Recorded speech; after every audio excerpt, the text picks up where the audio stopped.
சிவாய நம. ஆன்மீக அன்பர்கள் அனைவருக்கும் அன்பு வணக்கம். தேவார பாடல் பெற்ற காவேரி வடகரை தலங்களில் இன்று நாம் பார்க்க இருப்பது 16வது தலமாக விளங்கும் திருப்புள்ளிருக்குவேளூர் என்ற வைத்தீஸ்வரன் கோவிலை பற்றியதுதான் இன்று நாம் பார்க்க இருக்கிறோம். திருப்புள்ளிருக்குவேளூர் என்ற பெயருடனும் இன்று வைத்தீஸ்வரன் கோவில் என்று விளங்கும் இந்த ஆலயம் காவேரியின் வடகரையில் உள்ள பாடல் பெற்ற சிவஸ்தலங்களில் மிக சிறப்பு பெற்ற ஒரு பிரார்த்தனை தலமாகும். ஜடாயு என்னும் புல், அதாவது பறவை, ரிக்வேதம், முருகவேல், சூரியனாம் ஊர் ஆகிய 4வரும் இறைவனை பூஜித்த தலம் என்பதால் புல் இருக்கு வேளூர் என்று பெயர் வந்ததாக புராணங்கள் கூறுகின்றன. பிறவி பிணியை போக்கும் சிவபெருமான் இக்கோவிலில் வைத்தியநாதர் என்ற பெயருடனும் மக்களின் உடல் பிணிகளை போக்குகிறார். இத்தலத்தில் உள்ள இறைவன் வைத்தியநாதரையும் இறைவி தையநாயகியும் வேண்டி தொழுதால் எல்லா வகை வியாதிகளும் தீர்ந்து போகும் என்று பக்தர்கள் நம்புகின்றனர். இக்கோவிலில் கிடைக்கும் திருச்சாந்து உருண்டையை உண்டால் எல்லா வகை நோய்களும் தீரும் என்றும் கூறுவார்கள். இனி இக்கோவிலின் அமைப்பை நாம் பார்க்கலாம். 4 புறமும் உயர்ந்த மதில்கள் சூழ கிழக்கிலும் மேற்கிலும் ராஜகோபுரங்களுடன் 5 பிரகாரங்களுடனும் இவ்வாலயம் அமைந்துள்ளது. கிழக்கில் உள்ள 7 நிலை ராஜகோபுரம் வழியாக நாம் உள்ளே சென்றோமானால் அங்கு காணப்படும் வேப்ப மரமே இத்தலத்தின் தல விருட்சமாகும். இந்த மரத்தின் அடியில் ஆதி வைத்தியநாதர் மேற்கே பார்த்தவாறு உள்ளார். எதிரில் வீரபத்திரர் சந்நிதி உள்ளது. நுழைவாயிலை கடந்து தண்டபாணி சந்நிதி, அடுத்து இடப்பால் சித்தா அமிர்த குளம் உள்ளது. மேற்கு ராஜகோபுரம் வழியாக உள்ளே நுழைந்தோமானால் மூலவர் வைத்தியநாதர் மேற்கே பார்த்தவாறு காட்சியளிக்கிறார். சுவாமி சந்நிதிக்கு நேரில் 2 கொடிமரங்கள் உள்ளன. சிறிய சிவலிங்க திருமேனியுடன் மந்திரமும் தந்திரமும் மருந்தும் ஆகி தீரா நோய் தீர்த்தருள் வல்லவனாகிய வைத்தியநாத பெருமானை கண்டு வணங்கி அவரின் பேரருளை பெற நாம் வாழ்வில் புண்ணியம் செய்திருக்க வேண்டும். இறைவி தையநாயகியின் சந்நிதி தெற்கு நோக்கி அமைந்துள்ளது. இறைவியின் சந்நிதிக்கு அருகில் இத்தலத்தில் முருகக்கடவுள் முத்துக்குமார சுவாமி என்ற பெயரில் கிழக்கு நோக்கி அருள்பாலிக்கிறார். அசுரன் சூரபத்மனின் மார்பை பிளக்க முருகப்பெருமான் வேல் பெற்ற தலம் இதுவாகும். குமரகுருபர சுவாமிகள் இத்தலத்து முத்துக்குமார சுவாமியின் மீது பிள்ளைத்தமிழ் பாடியுள்ளார். அருணகிரியாரும் இத்தலத்து முருகனை பாடியுள்ளார். கார்த்திகை தினத்தன்று முத்துக்குமார சுவாமிக்கு விசேஷ பூஜைகள், சந்தன அபிஷேகம் முதலியன நடைபெறுகின்றது.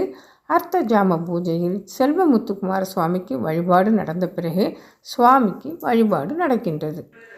கோவிலின் தெற்கு பிரகாரத்தில் ஜடாயு குண்டம் என்ற இடம் உள்ளது.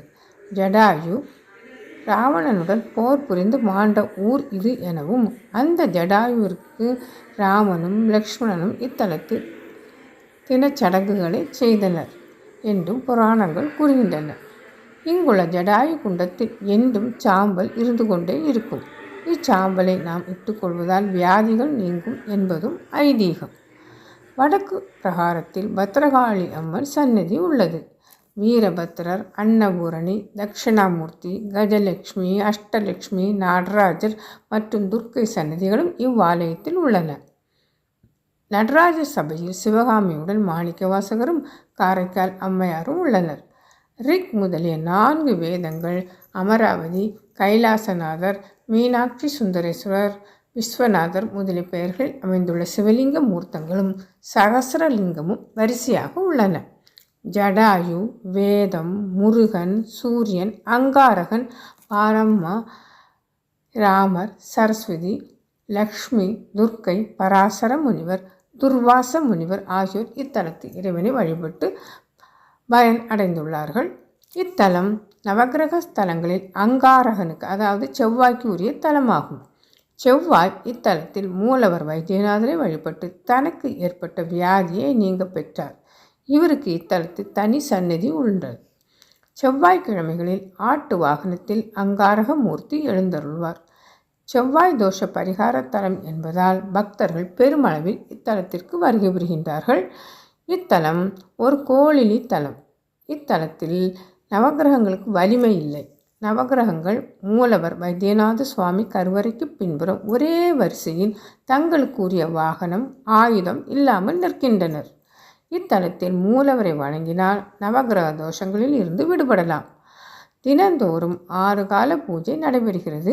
ஒவ்வொரு செவ்வாய்க்கிழமை தோறும் ஆட்டு வாகனத்தில் அங்காரக மூர்த்தி எழுந்தருளுகின்றார்.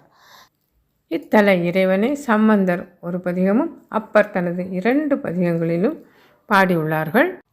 சம்பந்தர் இத்திருப்பதியில் அருளிய பதிகமான கல்லார்ந்த, அதாவது 2ஆம் திருமுறையில் 43வது பதிகமான கல்லார்ந்த என்று தொடங்கும் சீகாமார பண்ணில் அமர்ந்த பதிகத்தில் புல் சம்பாதி ஜடாயு என்னும் பறவைகள், இருக்கு மறைகள், அதாவது வேள் முருகன் இவர்கள் வழிபட்ட பதி ஆதலின் இப்பெயர் பெற்றது.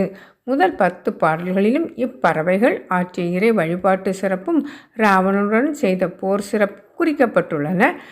யோசனை போய் பூக்கொணர்ந்து அங்கு பூசனை செய்து இனித்திருந்தான் புள்ளிருக்கு வேலூரே என வரும் பகுதி அவர்களின் ஆழ்ந்த பக்திமையை விளக்குவது ஆகும்.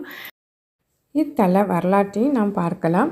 அங்காரனுக்கு வெண்குஷ்ட நோய் வந்தது. அப்பொழுது அசரீரி ஒன்று ஒலித்தது. வைத்தீஸ்வரன் கோவில் சென்று ஒரு மண்டலம் சித்தாமிர்த குளத்தில் குளித்துவிட்டு வைத்தியநாத சுவாமியை வணங்கினால் ரோகம் குணமாகிவிடும் என்று கேட்டது. இதையடுத்து அங்காரகனும், அதாவது செவ்வாய், இங்கு வந்து வழிபட்டு நோய் குணமானது. இந்த வைத்தியத்திற்கு சுவாமி மருந்து தயார் செய்த பொழுது பார்வதி தைல பாத்திரம் கொண்டு வந்ததால் அம்பாளுக்கு தைலநாகி என்ற பெயர் வந்தது. இங்கு மொத்தம் 5 சன்னதிகள் உள்ளன. கற்பக விநாயகர், இவரை வழிபட்டால் என்ன வரம் கேட்டாலும் தருவார். மேலும் செவ்வாய் தோஷம் உள்ளவர்கள் அங்காரகனை வழிபட்டால் திருமண வரம் கிடைக்கப் பெறுவார்கள். அடுத்து வைத்தியநாத சுவாமி சர்வரோக நிவாரணி, இவரை வணங்கினால் தீராத பிணிகள் எல்லாமே தீரும். அடுத்து செல்வ முத்துக்குமார சுவாமி என்ற முருகப்பெருமானை வணங்கினால் புத்திர பாக்கியமும் தொழில் விருத்தியும் கிடைக்கும். தையல் நாயகி அம்பாளை வணங்கினால் குழந்தைகளுக்கு பாலாதோஷம் என்ற குறை நீங்கும். தென்னிந்தியாவில் மிக புகழ்பெற்ற சிறப்பு வாய்ந்த பிரார்த்தனை தலமும் ஆகும் இது. இத்தலம் சீர்காழியிலிருந்து சுமார் 8 கிலோமீட்டர் தொலைவில் உள்ளது. மயிலாடுதுறையிலிருந்து சுமார் 12 கிலோமீட்டர் தொலைவிலும் உள்ளது. சீர்காழி ரயில் நிலையம் அல்லது மயிலாடுதுறை ரயில் நிலையத்திலிருந்து பேருந்து மூலமாக எளிதாக நாம் இக்கோவிலுக்கு செல்லலாம். இத்தனை பெருமைமிக்க வைத்தீஸ்வரன் கோவில் வைத்தியநாதரை வழிபட்டு நாமும் உடல் பிணிகள் தீர்ந்து அருள் பெறுவோமாக. இனி மற்றொரு சிறப்புமிக்க தேவார பாடல் தலத்தை நாம் அடுத்த வாரம் தரிசனம் செய்யலாம். திருச்சிற்றம்பலம். பேராயிரம் பரவி வானோர் ஏத்தும் பெம்மானை பிரிவிழா அடியார்க்கென்றும் வாராத செல்வம் வரிவே பானை மந்திரமும் தந்திரமும் மருந்தும் ஆகி தீரா நோய் தீர்த்தருள வல்லான் தன்னை திரிபுரங்கள் தீயழத்தின் சிலகை கொண்ட தீரா நோய் தீர்த்தருள வல்லான் தன்னை திரிபுரங்கள் தீயழத்தின் சிலைகை கொண்ட போரானை புள்ளிருக்கு வேளூரானை போற்றாதே ஆற்ற நாள் போக்கினேனே போரானை புள்ளிருக்கு வேளூரானை போற்றாதே ஆற்ற நாள் போக்கினேனே. திருச்சிற்றம்பலம்.